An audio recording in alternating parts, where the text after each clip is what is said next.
नमस्कार। सभी को आवाज आ रही है?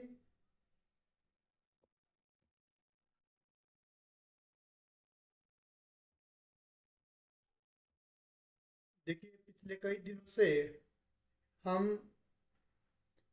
पेपर एक जो है नेट एग्जाम का, उसके रिगार्डिंग जानकारी ले रहे हैं।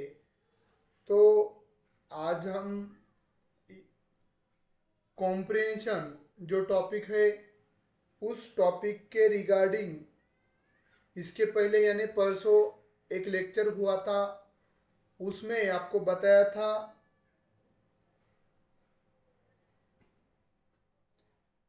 कि इस यूनिट बाकी वाले यूनिट से अलग कैसे है।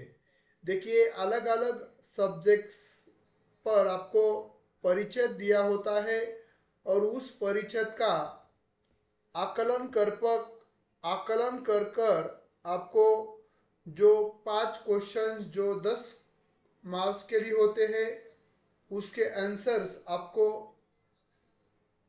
चूज करने पड़ते हैं, या उस परिचय या पर पैसेज में जो आशय दिया है, उस आशय को समझकर आपको उस बेस के क्वेश्चंस का आंसर, सही करेक्ट आंसर आपको ढूंढना होता है। आपके सामने सभी जो आशय है, जो भी कंटेंट है, वो आपके सामने रखा हुआ होता है। उसमें से आपको जो उस कंटेंट पर जो क्वेश्चंस पूछा है, उस क्वेश्चंस को अच्छी तरह से समझकर समझाकर आपको जो 4 ऑप्शन दिए होते हैं, उसमें से करेक्ट ऑप्शंस कौन सा है वो तय करना पड़ता है। तो देखिए, ये जो परिचय है, ये जो कॉम्प्रिहेंशन का जो टॉपिक है, वो हम देखेंगे तो कॉम्प्लिकेट है। कौन से क्यों कॉम्प्लिकेट है, तो इसके बारे में,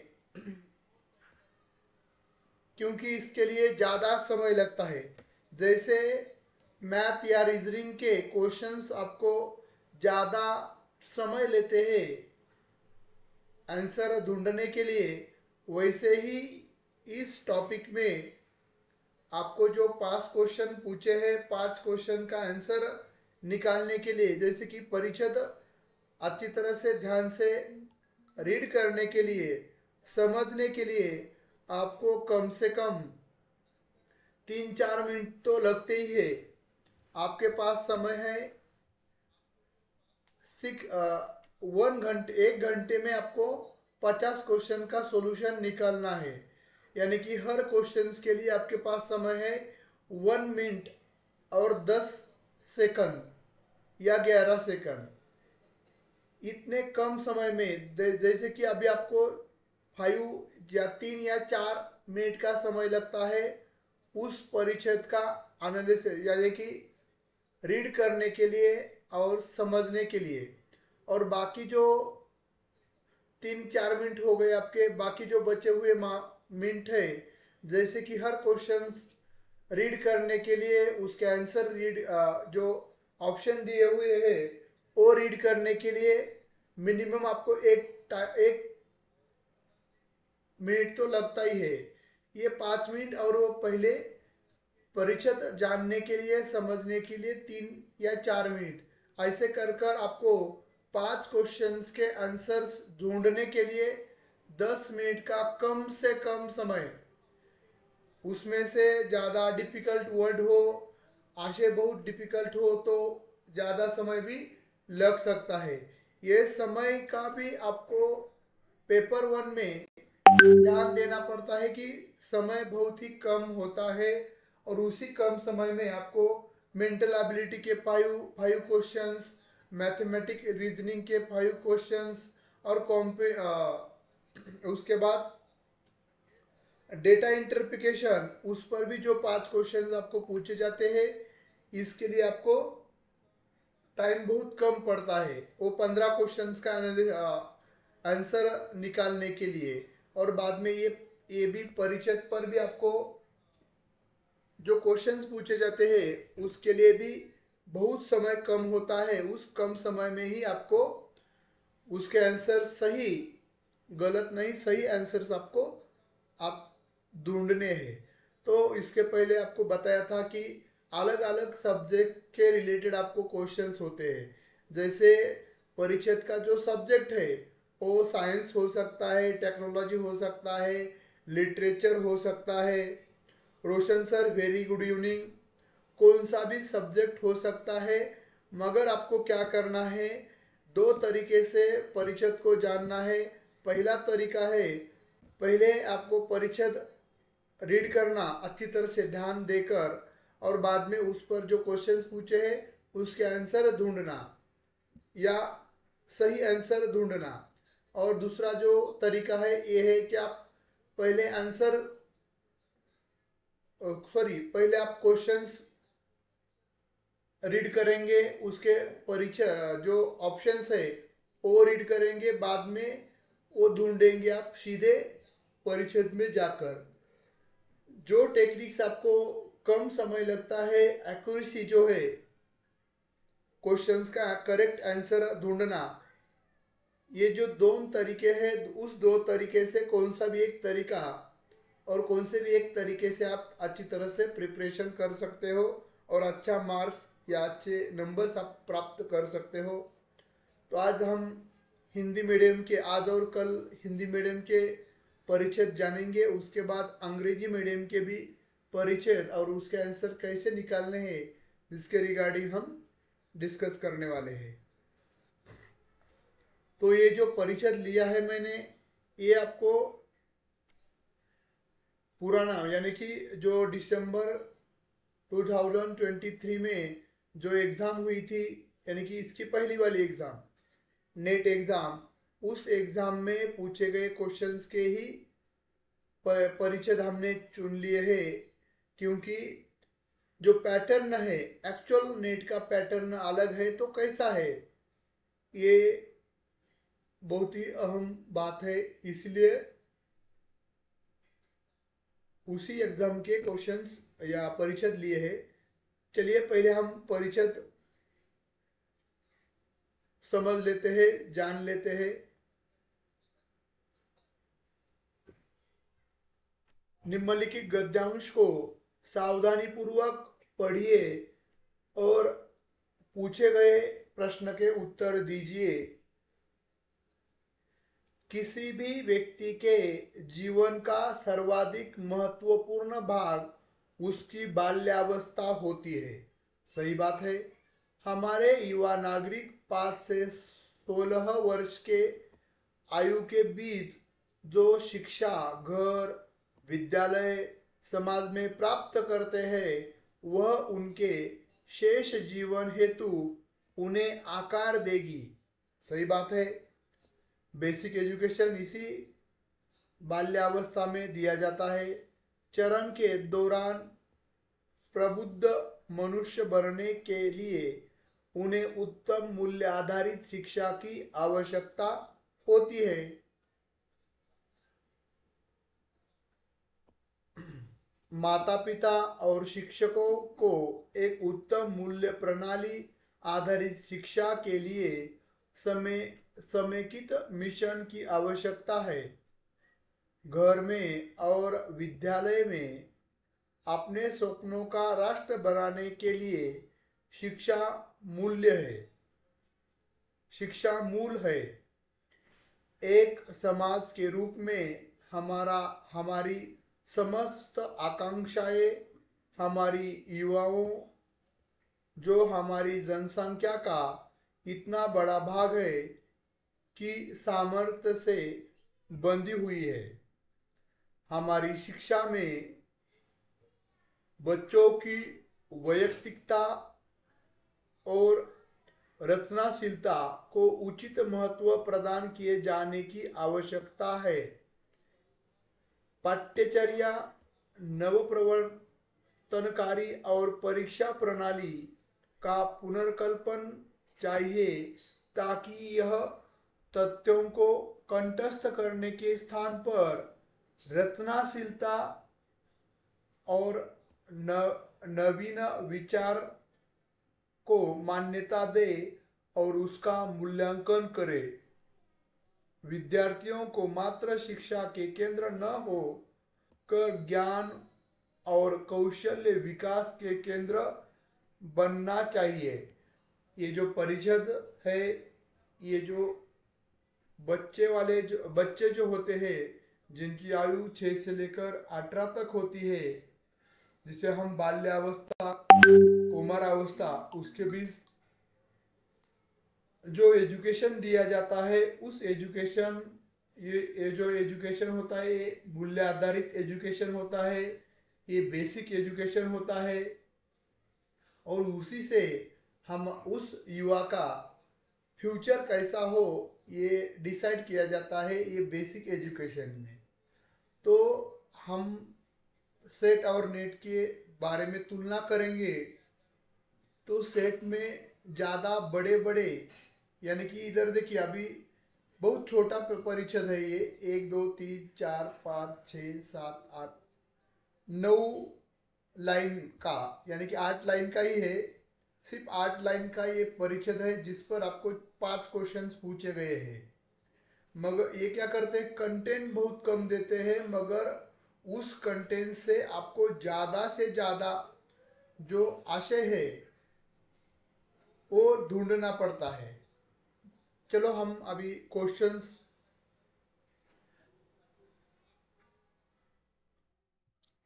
देखेंगे। और ये क्वेश्चंस का तरीका भी अलग है। कैसे अलग है? जैसे कि सेट में कि डायरेक्टली क्वेश्चंस पूछा जाता है। जैसे कि एक बच्चा निम्न में से कहाँ पर मूल्य आधारित शिक्षा प्राप्त करने के सफल स्वरूप एक प्रबुद्ध मनुष्य बनता है। देखिए हमारे यहाँ सेट में ऐसा क्वेश्चन पूछा जाता था और उसके ऑप्शन 4 ही दिए जाते थे, मगर इधर आपको क्या किया है, 4 ऑप्शन नहीं दिए हैं, आपको 5 विधानें दी है। जैसे कि विधान 1 ए, केवल घर में, केवल विद्यालय में, घर में, विद्यालय में और समाज में, केवल समाज में, 5 और 16 वर्ष की आयु के बीच में। तो ये हो गए आपके विधान ABCDE, ऐसे 5 अलग अलग विधान दिए हुए हैं। उसमें से आपको क्या करना है, सही आंसर ढूंढने के लिए आपको क्या करना पड़ेगा, नीचे जो ऑप्शन दिए हैं, जैसे कि नीचे दिए गए विकल्प में से सही उत्तर का चयन कीजिए।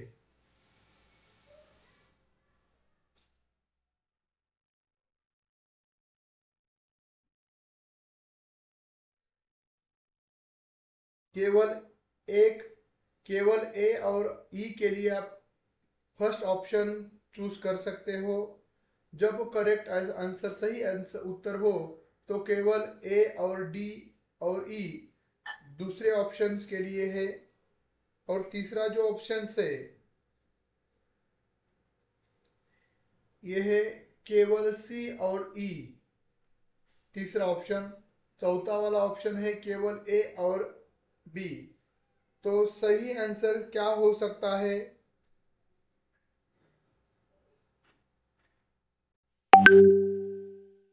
रोशन सर, डाकने मैम,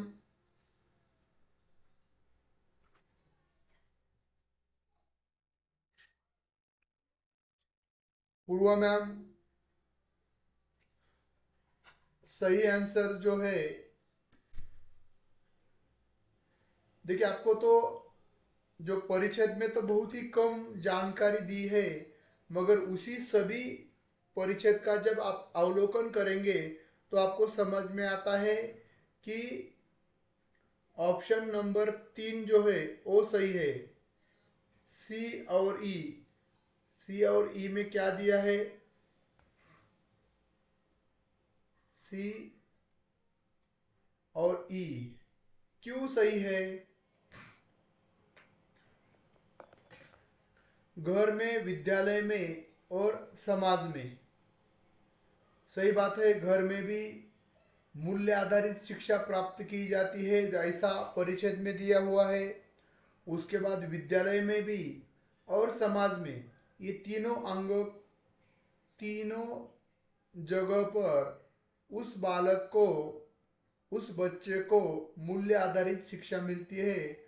और कब मिलती है? उसका जो आयु है वो 5 और 16, जो साल की उम्र है बच्चों की, उस उम्र में ये शिक्षा, मूल्य शिक्षा मिलती है। सही आंसर है। डाकने मैम, पूर्वा मैम, रोशन सर, सभी का तहे दिल से अभिनंदन। यानी कि आपको पैटर्न बहुत ही इजी क्वेश्चंस होते हैं और इस क्वेश्चंस में आपको कम कम कंटेंट दिया है, मगर उस कंटेंट से आपको, यानी कि जो जानकारी है परिचय में बहुत ही कम दी हुई है, मगर जो आशय पर जो क्वेश्चंस आपको पूछे जाते हैं वह, जब आप अच्छी तरह से वो कंटेंट समझ लेंगे तो उसी पर जो क्वेश्चंस पूछे हैं उसे, उसके आंसर बहुत इजी तरह से आप निकाल सकते हैं। नेक्स्ट क्वेश्चन, हमारे स्वप्नों के राष्ट्र के निर्माण हेतु निम्न में से क्या अनिवार्य है? और अधिक विद्यालय, मूल्य आधारित शिक्षा, लोकतंत्र, त्वरित नागरिकीकरण। क्या इम्पोर्टेंस है? क्या लगता है आपको, क्या बहुत इम्पोर्टेंस है?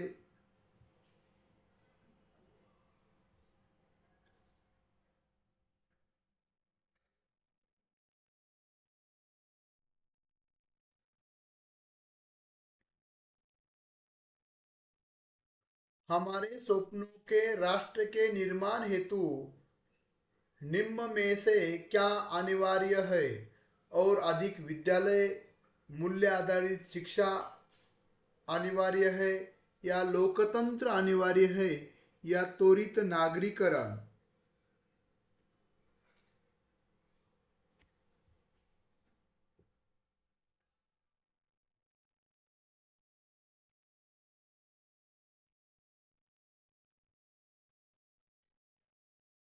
बहुत अच्छा रिस्पांस आप दे रहे हैं।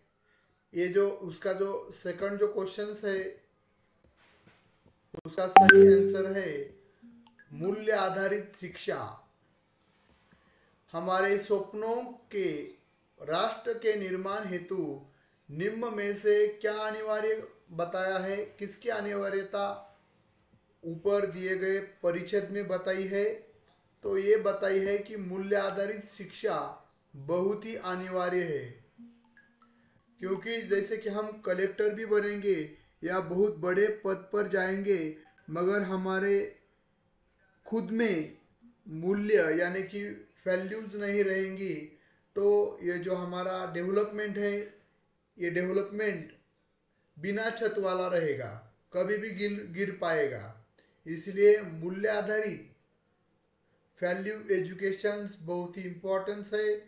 नहीं तो हम देखते हैं कि माँ बाप अपने बच्चों को पढ़ाते हैं और बाद में वो बच्चा जब अच्छी नौकरी प्राप्त करता है तो वो बच्चा उस माँ बाप ने जो कष्ट लेकर, कष्ट सहकर जो बच्चों को पढ़ाया था, सिखाया था, और वो बड़े पोस्ट पर, बड़े पोजीशन पर वो बच्चा जब जाता है, तब वो, उन्होंने, उनके उन माँ बाप को जिन्होंने उनको अच्छी शिक्षा दी, अच्छा एजुकेशनल इन्वायरमेंट प्रोवाइड किया, उनका कोई ध्यान नहीं देता।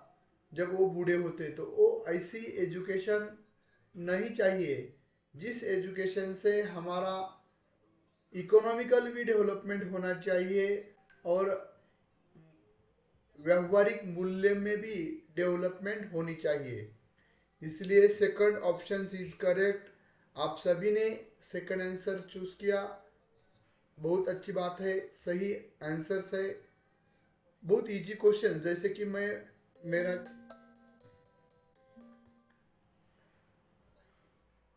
मेरा जानना है कि मेरा मानना है सेट एग्जाम से भी इजी ये जो परिच्छेद है, परिच्छेद पर जो क्वेश्चंस पूछे गए हैं वो बहुत इजी है, ऐसा मुझे अभी तक तो लगता है। मगर उतने सोच समझकर परिच्छेद का आकलन करना चाहिए। नेक्स्ट क्वेश्चन है, थर्ड क्वेश्चन इस परिच्छेद का, निम्न में से किसके लिए समेकित मिशन होने की आवश्यकता है?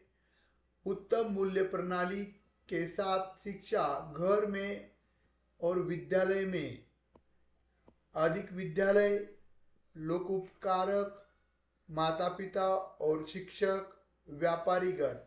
निम्न में से किसके लिए समेकित मिशन होने की आवश्यकता है? उत्तम मूल्य प्रणाली के साथ शिक्षा घर में और विद्यालय में। सही आंसर क्या है? अधिक विद्यालय फर्स्ट ऑप्शन, सेकंड ऑप्शन लोकोपकारक, थर्ड ऑप्शन पिता और शिक्षक, व्यापारीगण।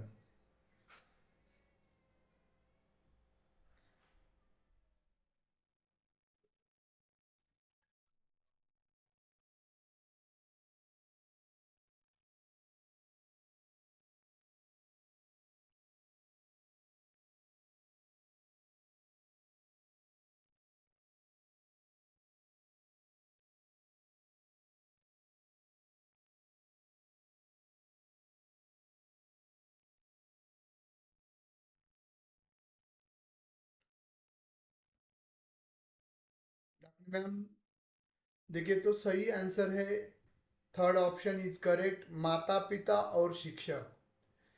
जैसे कि रोल मॉडल होते हैं हमारे बच्चों के माता पिता और शिक्षक। सही बात है। निम्न में से किसके लिए समेकित मिशन होने की आवश्यकता है? जिसके जरिए उत्तम मूल्य प्रणाली के साथ शिक्षा घर में और विद्यालय में। तो माता पिता और शिक्षक ये दो ऐसे व्यक्ति हैं जिनके माध्यम से अच्छी क्वालिटी वाली एजुकेशंस, जैसे कि घर में हो तो माता पिता होते हैं जो अच्छे संस्कार अपने बच्चों के लिए करते हैं, और जब हम स्कूल में जाते हैं, कॉलेज में जाते हैं, तो हमारे शिक्षक ये हमको मूल्य प्रणाली के बारे में बताते हैं और उसका अनुकरण करवाते हैं। इसलिए सही ऑप्शन है ऑप्शन 3 इज करेक्ट, माता पिता और शिक्षक। ये थर्ड क्वेश्चन हो चुका है इस परिच्छेद का। नेक्स्ट क्वेश्चन है फोर्थ वाला क्वेश्चन। ये लेंदी क्वेश्चन है। एक उत्तम परीक्षा प्रणाली को निम्न में से क्या क्या होना चाहिए? एक उत्तम परीक्षा प्रणाली को निम्न में से क्या क्या होना चाहिए? जो परीक्षा प्रणाली है उस परीक्षा प्रणाली में कौन कौन से घटक होने चाहिए? फर्स्ट, ये ऑप्शन नहीं है, ये विधान है। बट ए विधान, बच्चों की रचनाशीलता को मान्यता देनी चाहिए। ए। बी, बच्चों की वैयक्तिकता को मान्यता देनी चाहिए। बी ऑप्शंस, बी विधान स्टेटमेंट। सी, रट कर सीखने को प्रोत्साहित करना चाहिए। उसके बाद डी, नवीन विचारण को प्रोत्साहन देना चाहिए। नीचे दिए गए विकल्पों में से सही उत्तर का चयन कीजिए। आपका विकल्प एक हो तो इसमें ए, बी और डी सही है विधान। दोनों विकल्प में बी और सी विधान सही है। 3 केवल ए, बी, सी सही है। और फोर्थ वाला विधान केवल ए, सी और डी सही है। तो सही ऑप्शंस कौन सा है? आपके सामने 4 विधान दी थी ऊपर, ए, बी, सी, डी। और ऑप्शन 1, ऑप्शन 2, 2, 3 और ऐसे 4। तो सही ऑप्शंस है जो आपने चुना है, सही ऑप्शंस है 1, केवल ए, बी और डी। देखिए, आपने देखा होगा कि ये बहुत ही सरल सरल क्वेश्चंस पूछे हैं। जैसे कि बच्चों की रचनाशीलता, जिसे अभी महाराष्ट्र गवर्नमेंट के जो सिलेबस है उसमें भी रचनाशीलता यानी की आपण त्याला म्हणतो ज्ञान रचनावाद, बघा नवीन संकल्पना आलेली आहे। तुम्ही जिल्हा परिषदच्या शाळेमध्ये पहा, कुठेही पहा, ही संकल्पना लागू पण झालेली आहे। जो फर्स्ट जो विधान है वो सही है, बच्चों की रचनाशीलता को मान्यता देनी चाहिए, सही बात है। इसकी जिक्र उस परिषद में की है। सेकंड है, बच्चों की वैयक्तिकता को मान्यता देनी चाहिए। देखिए, जो डेवलपमेंट है बच्चों में इंडिविजुअल होने चाहिए। जैसे कि हम बताएंगे कि हमारे जो स्कूल है उस स्कूल के 5 जो बच्चे हैं वो स्टॉप है, मगर 10 बच्चे फेल हो चुके, ऐसा नहीं चाहिए। सभी बच्चे स्टॉप होने चाहिए, ऐसी डिमांड अभी के एजुकेशन पॉलिसी की है। इसलिए इसका जो करेक्ट ऑप्शन है वो है बी भी सही है, बच्चों की वैयक्तिकता को मान्यता देनी चाहिए। उसके बाद सी, रट रट कर सीखने को प्रोत्साहन नहीं करना चाहिए, ऐसा परिषद में बताया है, आपने पढ़ा होगा। उसके बाद डी, नवीन विचारन को प्रोत्साहन देना चाहिए, न्यू जो कंसेप्ट है उसको प्रोत्साहन देने चाहिए। इसलिए सही जो ऑप्शन है वो है केवल ए, बी और D. Option number 1 is correct. सभी का अभिनंदन, बहुत अच्छी तरह से आपने भी ये परिच्छेद आकलन किया है।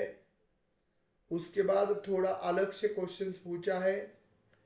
नीचे 2 कथन दिए गए हैं, वही परिच्छेद पर डिपेंड क्वेश्चंस है, मगर अलग अलग तरीके से, जैसे कि नेट में अलग तरीके से क्वेश्चंस पूछे जाते हैं वैसा ही क्वेश्चंस है। नीचे 2 कथन दिए गए हैं। कथन 1, विद्यालयों को केवल शिक्षा के केंद्र होना चाहिए, केवल शिक्षा के केंद्र विद्यालय। बाद में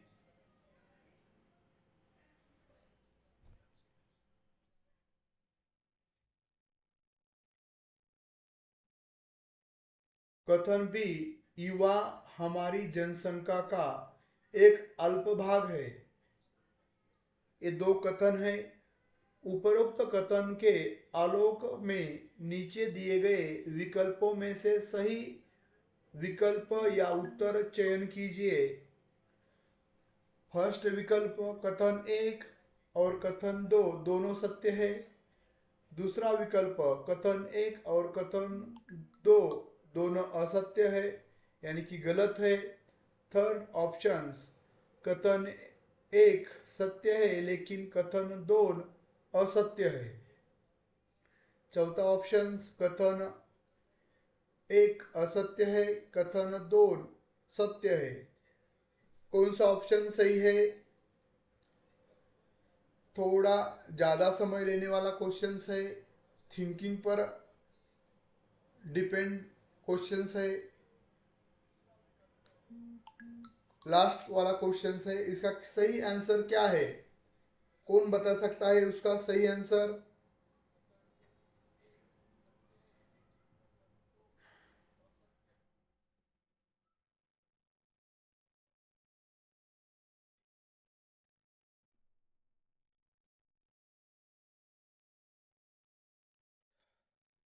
सही आंसर जो है, उस सही आंसर है विकल्प 2। क्यों? क्योंकि कथन 1 और कथन 2 दोनों असत्य है, गलत है। क्यों गलत है? तो विद्यालय को केवल नहीं, देखिए, विद्यालयों को केवल शिक्षा के केंद्र होना चाहिए ऐसा नहीं बताया है। विद्यालय में सभी टाइप के एजुकेशन होना चाहिए। आप देख सकते हो परिच्छेद, ऊपर परिच्छेद में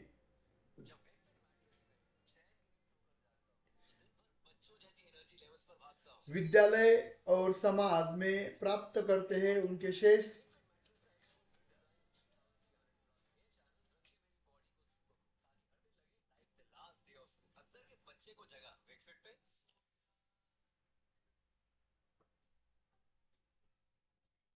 देखिए इधर दिया है, नीचे जो दिया है उस आप पढ़ सकते हो। पाठ्यचर्या नव प्रवर्तनकारी और परीक्षा प्रणाली का पुनर्कल्पन चाहिए ताकि ये तथ्यों को कंठस्थ करने के स्थान पर रचनाशीलता और नवीन विचार को मान्यता दे और उसका मूल्यांकन करे। विद्यालय को मात्र शिक्षा के केंद्र न हो, शिक्षा का केंद्र न हो कर ज्ञान और कौशल्य विकास के केंद्र बनना चाहिए। इसका आंसर इधर मिला। सिर्फ शिक्षा के केंद्र होने चाहिए क्या? नहीं, उसके साथ कौशल्य भी विकसित होना चाहिए। और इधर दिया गया है, अपने स्वप्न का राष्ट्र बनाने के लिए शिक्षा मूल है। एक समाज के रूप में हमारी समस्त आकांक्षाओं, हमारे युवाओं, जो हमारी जनसंख्या का इतना बड़ा भाग है कि सामर्थ्य से बंधी हुई है। इसमें ये भी और ये दो, इसका सही आंसर ऑप्शन नंबर 2 है। इसलिए तो भारत विद्यालय को केवल नहीं, शिक्षा के केंद्र नहीं है, नवाचार, कौशल्य के केंद्र होने चाहिए। इसलिए ये भी जो कथन 1 है ये भी गलत है।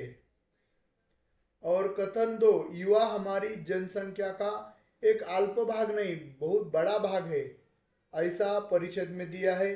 बहुत ही इजी क्वेश्चंस है।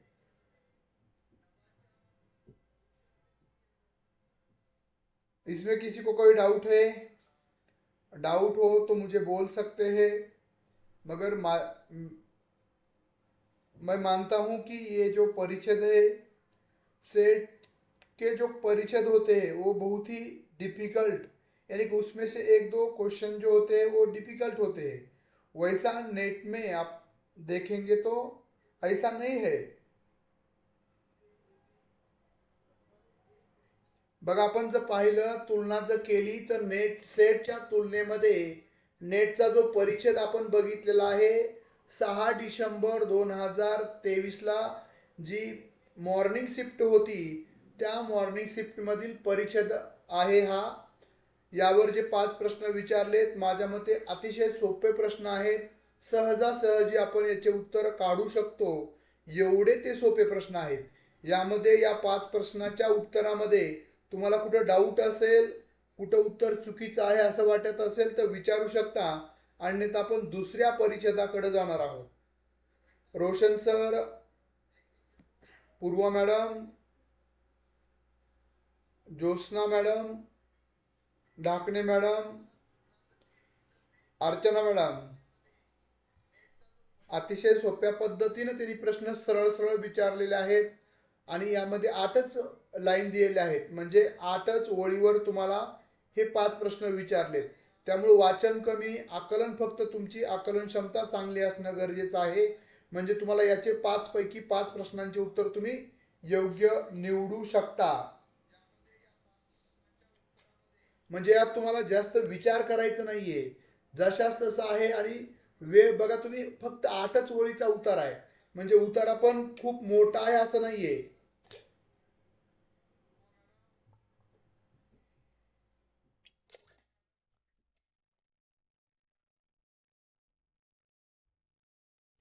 काय केलं पाहिजे, प्रत्येक प्रश्न म्हणजे तुम्ही प्रत्येक जो परिच्छेद आहे, प्रत्येक जो घटक आहे, तुम्ही व्यवस्थित आकलन केला पाहिजे, प्रत्येक मुद्दा आणि कमी वेळामध्ये पाहिला पाहिजे. चालेल, आपण दुसऱ्या परिच्छेदाकडे जाऊयात. हा जो परिच्छेद होता तो 6 डिसेंबर 2023चा. त्यानंतर 7 डिसेंबरचा हा परिच्छेद आहे. आपण हे हिंदी परिच्छेद पाहत आहोत. यानंतर आपण इंग्रजीमधील परिच्छेद बघणार आहोत. निम्न गद्यांश को पढ़िए और उसके बाद पूछे गए प्रश्नों के उत्तर दीजिए. 7 डिसेंबर 2023 मॉर्निंग शिफ्ट में जो परिच्छेद दिया गया था वो परिच्छेद है. सब्जेक्ट अलग है. अगले परिच्छेद में आपने देखा होगा कि बाल्यावस्था और उसके डेवलपमेंट में एजुकेशन, समाज और शिक्षा, इसकी अलग अलग भूमिका है, अलग अलग कंट्रीब्यूशन है, उसके रिगार्डिंग डिस्कस किया था. अभी जो नेक्स्ट परिच्छेद है ये हम देखेंगे. ये मुझे लगता है हिस्ट्री पर डिपेंड है. ऐतिहासिक मूल्यों और संस्कृतियों और धर्मों से आलिप्तित भावनाओं का देश भारत प्रत्येक मील पर बदलता है, परंतु फिर भी यह अपनी समृद्ध सांस्कृतिक विरासत के संरक्षण के लिए विख्यात है. वैश्विक पर्यटन की दिशा में अग्रसर होते हुए पतन, पोत परिवहन और जल मार्ग मंत्रालय ने हाल ही में जनता के लिए एक ऐसे अनुभव की रचना की जिसने हमारी नदियों के ऐतिहासिक, सांस्कृतिक, धार्मिक महत्व को प्रदर्शित किया है. जनवरी और फरवरी में वैश्विक पर्यटन और पोत विहार क्षेत्र विश्व के सबसे लंबे पोते विहार क्रूज यम वी गंगा विलास के समाचार से गुंजायमान था. इस पोत विहार ने गंगा ब्रह्मपुत्र नदी प्रणालियों के मार्ग से 5 राज्यों और 2 देशों की 27 नदी प्रणालियों को पार करते हुए 51 दिनों में लगभग 32,000 किमी की दूरी तय की. उत्तर प्रदेश के हृदय स्थल वाराणसी से आरंभ कर असम के डिब्रूगढ़ तक उसके अनेक ठहराव थे और इसने लगभग 50 स्थानों की यात्रा की. प्रधानमंत्री नरेंद्र मोदी की एक्ट ईस्ट पूर्व पर ध्यान देने की नीति और राष्ट्रीय जलमार्ग को विकसित करने के उनके फोकस ने इस ऐतिहासिक जल यात्रा को यथार्थ बना दिया. स्वदेश में निर्मित पोत पूर्णतया भारतीय कर्मी दल, भारतीय साज सज्जा, भारतीय व्यंजन, भारतीय कला शिल्प उत्पादनों के प्रदर्शन से यह आत्मनिर्भर भारत का सच्चा प्रदर्शन भी था. शून्य विसर्जन नीति वाले इस पोत ने डॉल्फिन निवारक युक्ति के साथ भारतीय तेल निगम द्वारा विनिर्मित हरित ईंधन का भी प्रयोग किया. ये जो अभी ये भी परिच्छेद ज़्यादा बड़ा नहीं है, बहुत ही कम लाइनों वाला है. इसमें हमारी जो विरासत है भारत की, जो अलग जैसे कि नदी प्रणाली है और उस पोत यानी उस पोत में जो हम परिवहन करते हैं तो उसके रिगार्डिंग इसके बारे में डिस्कस किया है कि हमने अभी जनवरी फरवरी में जो इसका कार्यक्रम हुआ था, जैसे कि ईस्ट ब्रह्मपुत्र गंगा नदी से जो वो क्रूज गुजरा था, तो वो 50 दिन, नहीं, 51 डेज और 32,000 किमी की दूरी कैसे 27 नदियों से वो पार किए है, इसकी जो घटना है, जो आगे जाकर हमारा जो ईंधन है उसकी बचत हो, ईंधन का, और शून्य विसर्जन की जो नीति है, कार्बन विसर्जन की, इसके रिगार्डिंग एक परिचय है। इसी पर आपको जो क्वेश्चंस पूछे गए हैं उसका हम आंसर निकालेंगे। इस परिच्छेद के बारे में किसी को कोई डाउट है तो बोल सकते हैं, नहीं तो उस परिच्छेद पर जो क्वेश्चंस पूछे हैं उसके आंसर हम देखेंगे।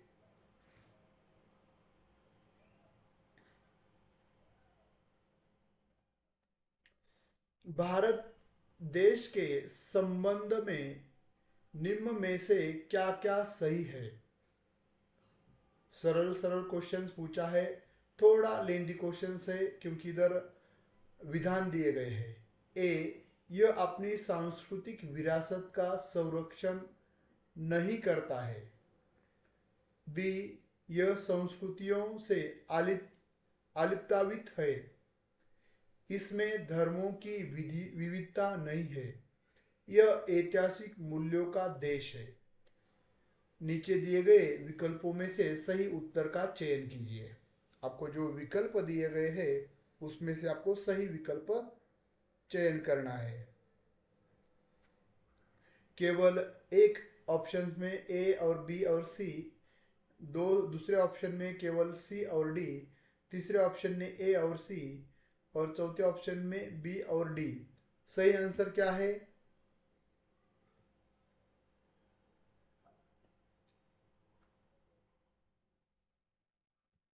चलो जल्दी से जल्दी आंसर्स।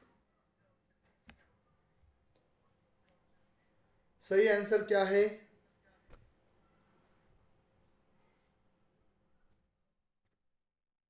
तो सही जो आंसर है,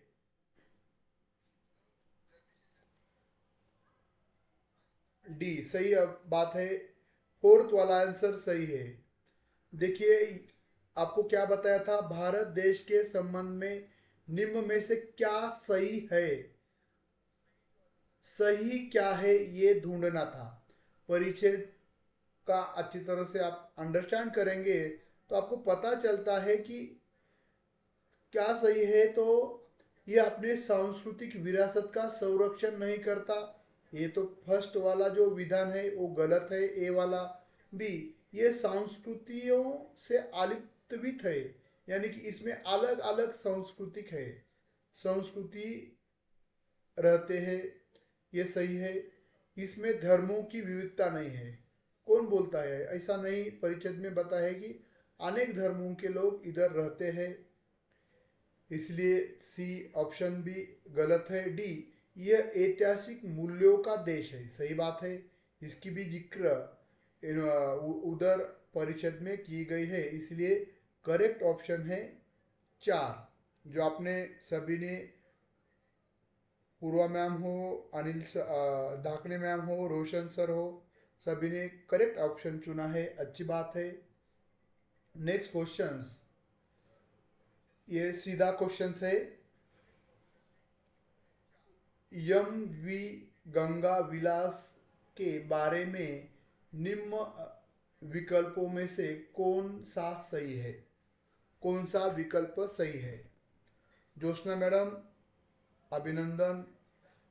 फर्स्ट, ये एक पर्यटन स्थल है, यम वी गंगा विलास।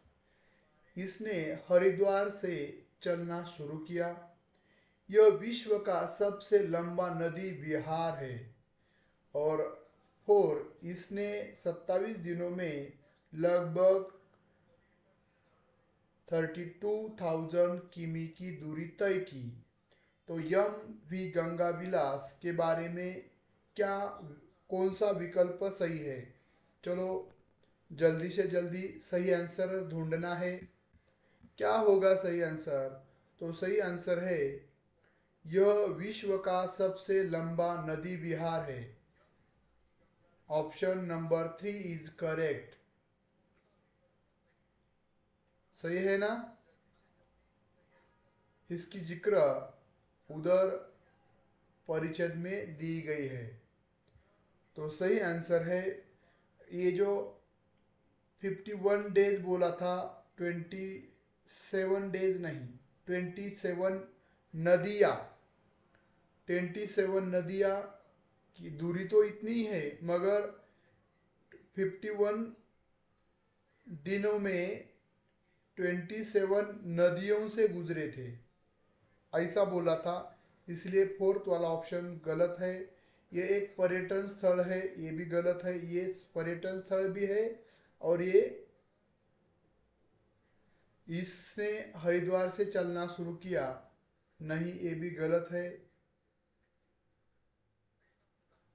हाँ चलो पैसेज में देखते हैं। देखिए इधर दिया है,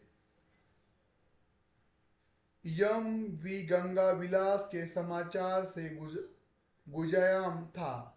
इस पोत विहार ने गंगा ब्रह्मपुत्र नदी प्रणालियों के मार्ग से 5 राज्यों और 2 देशों की 27 नदियों नदी प्रणाली को पार करके करते हुए 51 दिनों में लगभग 32,000 किमी की दूरी तय की।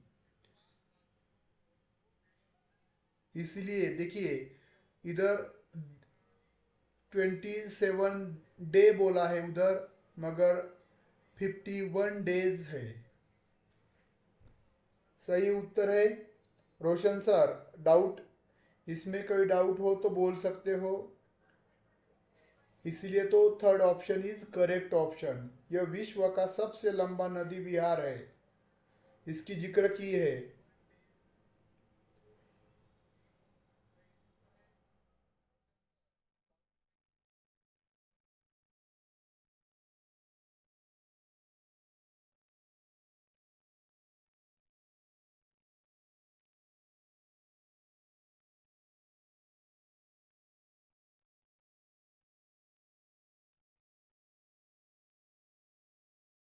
देखिए जनवरी फरवरी में वैश्विक पर्यटन और पोत विहार क्षेत्र विश्व के सबसे बड़े लंबे पोत विहार यम वी गंगा विलास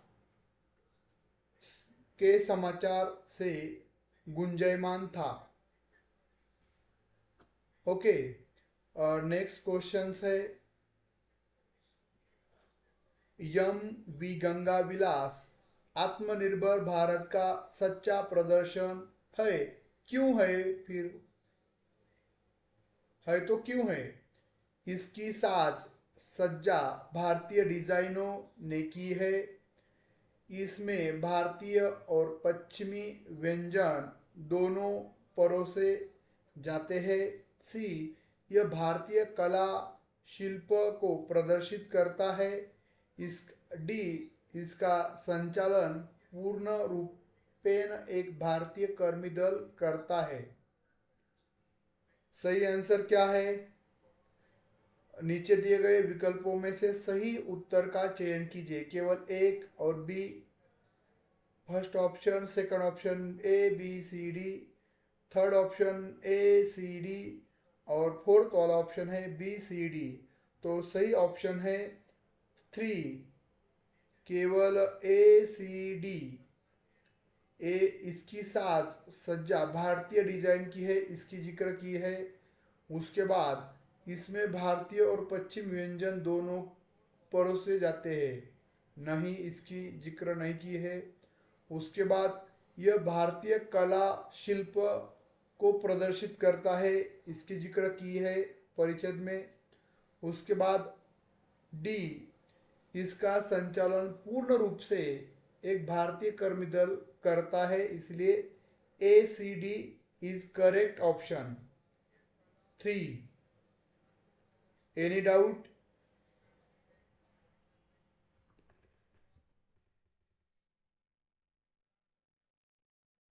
अगला क्वेश्चन वन लाइन क्वेश्चन है। ऐतिहासिक जल यात्रा, ऐतिहासिक जल यात्रा का संकेत निम्न में से किसकी ओर है? वैश्विक पर्यटन, प्रधानमंत्री नरेंद्र मोदी की एक्ट ईस्ट नीति, यम वी गंगा विलास पोत विहार। ऐतिहासिक जल यात्रा का संकेत निम्न में से किसकी ओर है? तो सही, राष्ट्रीय जलमार्ग का विकास। तो सही उत्तर है यम वी गंगा विलास पोत विहार। सही उत्तर ऑप्शन क्रमांक 3 is correct. Next question, last वाला क्वेश्चन है।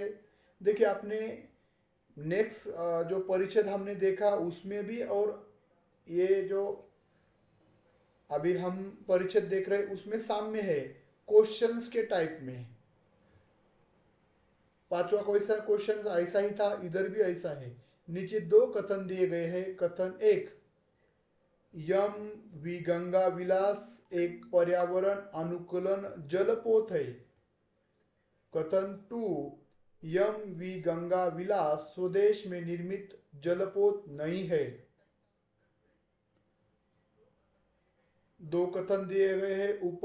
उपरुक्त कथन के आलोक में नीचे दिए गए विकल्पों में से सबसे उपयुक्त विकल्प का चयन कीजिए। कथन एक और दो दोनों सही है एक ऑप्शन में। दूसरा ऑप्शन एक और कथन दो दोनों गलत है। तीसरा ऑप्शन कथन एक सही है लेकिन कथन दोनों गलत है। फोर्थ वाला ऑप्शन कथन एक गलत है लेकिन कथन दोनों सही है। तो करेक्ट ऑप्शन है कथन तीन। कथन एक सही है। यम वी गंगा विलास एक पर्यावरणीय अनुकूलन जलपोत है। सही बात है, जिसके पर्यावरण को अनुकूलता प्राप्त होती है। कथन सही एक सही है लेकिन कथन दोनों गलत है। क्यों गलत है? तो यम वी गंगा विलास स्वदेश में निर्मित जलपोत नहीं है, ऐसा नहीं है, तो वो स्वदेश में ही है। यम वी गंगा विलास स्वदेश में निर्मित है ऐसा बोलते तो भी सही होता, मगर नहीं है, इसलिए ये गलत कथन है। तो इसलिए correct option is third option is correct. तो ऐसे अलग अलग क्वेश्चंस पूछे गए हैं अलग अलग सब्जेक्ट पर, मगर मुझे लगता है कि सेट के जो परिच्छेद होते हैं, पैराग्राफ होते हैं, उससे बेहतर ये नेट के परिच्छेद है। 6 दिसंबर का भी परिच्छेद देखा, अभी 7 दिसंबर का भी परिच्छेद हम देख रहे हैं। बघा आपण जर पाहिलं तर सेटच्या तुलनेमध्ये परिच्छेदामध्ये आपल्याला जास्त मार्क इथं मिळवता येतात। ही चांगली बाब आहे, जमेची बाब आहे की परिच्छेद छोटा असतात आणि त्यातून आपण कमी वेळामध्ये हे परिच्छेदावरचे प्रश्न तुम्ही सोडू शकता। सरळ सरळ प्रश्न आहे, कुठेही त्याला परिच्छेदाला काय आपल्या सेटमध्ये असतं, परिच्छेदाला योग्य शीर्षक द्या, परिच्छेदाचं व्याकरण शोधा, अशा कोणत्याही पद्धतीचं या ठिकाणी परिच्छेद दिलेले नाहीयेत। त्यामुळं सरळ सरळ साधे साधे प्रश्न आहेत। फक्त परिच्छेद व्यवस्थित समजून घेणे, तुम्हाला इंग्लिशमधून असू देत किंवा हिंदीमधून असू देत, जी भाषा तुम्हाला सोपी वाटते त्यातून तो परिच्छेद आकलन करून घ्यायचा आणि त्याचं तुम्ही त्यावर विचारलेल्या प्रश्नांचं उत्तर द्यायचं आहे। सर्वांना काही या दोन्ही परिच्छेदामध्ये काही अडचण असेल, काही डाऊट असतील तर बिनधास्त पद्धतीने तुम्ही विचारू शकता, कारण प्रत्येक संकल्पना प्रत्येकाला समजणं गरजेचं आहे। वैयक्तिक स्वरूपामध्ये आपल्याला समजणं गरजेचं आहे। तुम्हाला हे सर्व परिच्छेद आपण त्या ॲपवर दिलेले आहेत। पेपर 1 असेल, पेपर 2 असेल, बऱ्यापैकी तुम्हाला मटेरियल त्या ठिकाणी प्रोव्हाइड केलेलं आहे।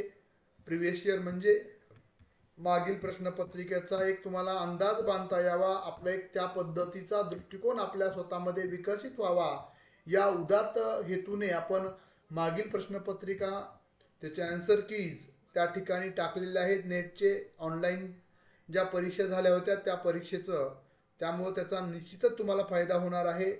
क्लासच्या व्यतिरिक्त तुम्हाला तिथं जे ॲपवर सर्व मटेरियल आहे त्याचं पण चांगल्या पद्धतीनं पुरेपूर फायदा घेत चला. जास्तीचा वेळ द्या, सातत्य ठेवा. निश्चितच आपण आपल्या ध्येयाशी एकनिष्ठ असला तर निश्चितच आपण आपलं ध्येय मिळवू शकता. ध्येय कुणी मिळवून देऊ शकत नसतं, आपण स्वतःच्या कष्टाने ते मिळवावं लागतं. चालेल, आज आपण इथंच थांबूया. यानंतर अवघ्या 5 मिनिटामध्ये पेपर 2 मराठी विषयाचं लेक्चर जी लिंक पाठवलेली आहे त्या लिंकवर सुरू होईल. कुणाला काही अडचण असेल तर विचारू शकता. काही तुमचे प्रश्न असतील तर विचारू शकता. हा आपला तिसरा घटक आहे. तिसरा घटक आहे कॉम्प्रिहेन्शन. आकलन क्षमतावर जो आपल्याला उतारा दिला जातो त्या उतार्यावरचे प्रश्न आपल्याला सोडवावे लागतात. Roshan sir, Dhakane madam, Jyotsna madam, Purva madam, Patil madam, काही अडचण असेल तर विचारू शकता.